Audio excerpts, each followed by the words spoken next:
Hi everyone, meteorologist Rusty Dawkins. Looking at the Gulf of Mexico for over the weekend. There's a potential for maybe a hurricane. Doesn't look like it's going to quite get to that status, but it is going to be close. And so this is what Stormcast has to say. We'll kind of go through that and then some spaghetti plots, and then we'll also look at the hurricane tracker and a couple of different things to look at here. But it just things really depend on where this particular storm lines up, how long it'll be over the very warm waters, how close it gets to Florida, then what happens when Florida is kind of under the gun. So lots to talk about here. But first, let's kind of go through the hour by hour. This is 6 a.m. here, and we have the storm centered about right about there. And you can see it churning away. You can see the kind of the spin right like that. So the center is about right here, trying to make its way towards Florida.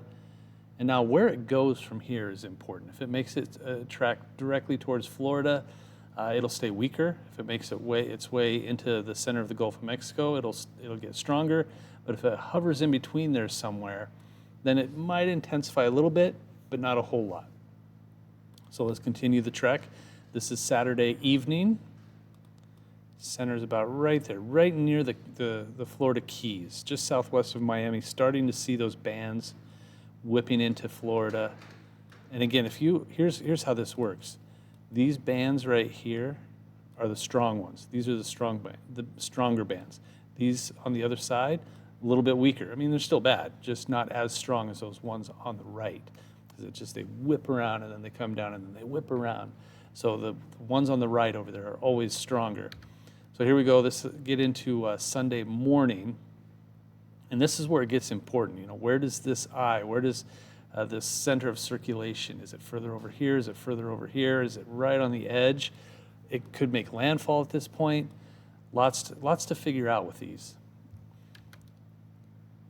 And then this is noon on Sunday. You can see the center. I'm going to zoom in just a little bit. So this particular model has the center about right there, almost making landfall south of Tampa, and then making its way north and east towards Jacksonville. So there you go. You're looking at right between Tampa and Jacksonville. But again, this is just one model. Now here's the hurricane tracker that I have put together. This is still just kind of a tropical depression at this point. 35 miles per hour. We need to get up to 74. I believe it's 74 miles per hour for it to be a hurricane. You'll see these wind speeds over here on the left, right here. Keep an eye on that. Notice it's still an L, so not even a tropical storm yet, or it's a kind of a tropical depression.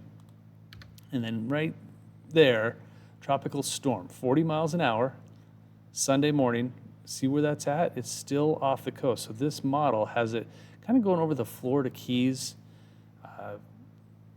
late Saturday, and then making its way into the Gulf of Mexico west of Florida by about 1 in the morning on Sunday. So moving forward, really close to Tampa. And again, right here, oh, that's not how it's going to go. It's going to go like this. Those are your stronger winds. So Tampa, Fort Myers, everybody on the west coast of Florida going to have a lot to deal with. I mean, 50 mile per hour sustained winds. That's a lot of wind happening at the for just over and over and over again. So this is where this model has it making landfall. 9 p.m. Sunday night. Could be sooner. This track could be over to the right over Tampa by Sunday morning, but this model has it making landfall just southwest of Jacksonville around 9 o'clock Sunday night. And then it makes its way into Florida. Notice 65 miles per hour. Didn't quite make it to hurricane status. It's close, but it didn't quite. It was about 10 miles per hour off, so not quite the Hurricane 1. And then it makes its way towards the Atlantic Ocean. Now, it may go into the Atlantic Ocean and re-intensify and then come back. That has happened before, but that's a long ways out. I mean, this is by Monday morning. And I'm recording this Friday, so still a lot to be determined. So let's take a look at the spaghetti plots. This is always fun. This tells you all the different models and which way they go, which direction they go. So here we go. There they start in Cuba, and this one makes it to the Florida Keys by about Saturday afternoon.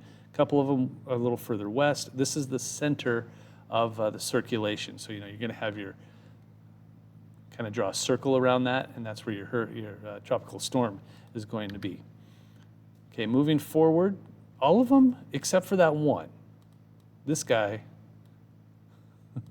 over here says, nope, going west. But these other ones, all on the same page. They're all headed just west of Tampa.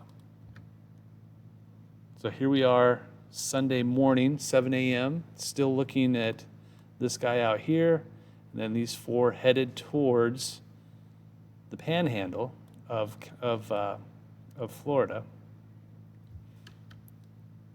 This is 2 p.m. Sunday, so 4 out of 5 on the same page. And this guy over here just saying, nope, I'm going to do my own thing. Landfall about right there. So this is Sunday night. Just like that other, that model we just looked at just a little bit ago was saying Sunday night sometime, landfall somewhere between the main peninsula of Florida and the Panhandle.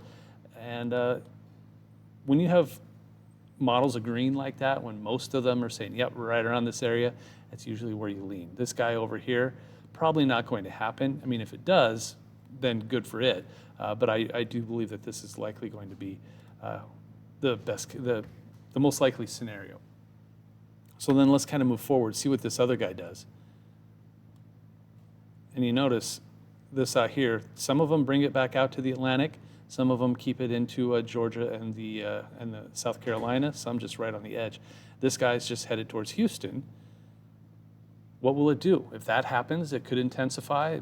A lot of warm water right out here. So, of course, it's Friday night when I'm recording this. We still have Saturday and then into Sunday. So we'll see what happens.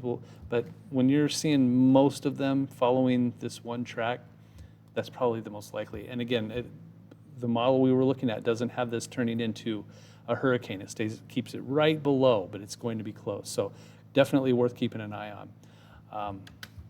So that's that forecast. I don't do hurricanes a lot, but I may do it if there's more and more and it's quiet for a good portion of the U.S. for severe weather, then might as well, right? So like and subscribe, and if you want me to do more of these, let me know. Happy to do them. Since I have the means, it's kind of fun. It's always an interesting weather phenomenon. Just hopefully nobody gets hurt or anything like that. But that's your forecast. Like and subscribe, and we'll see you next time.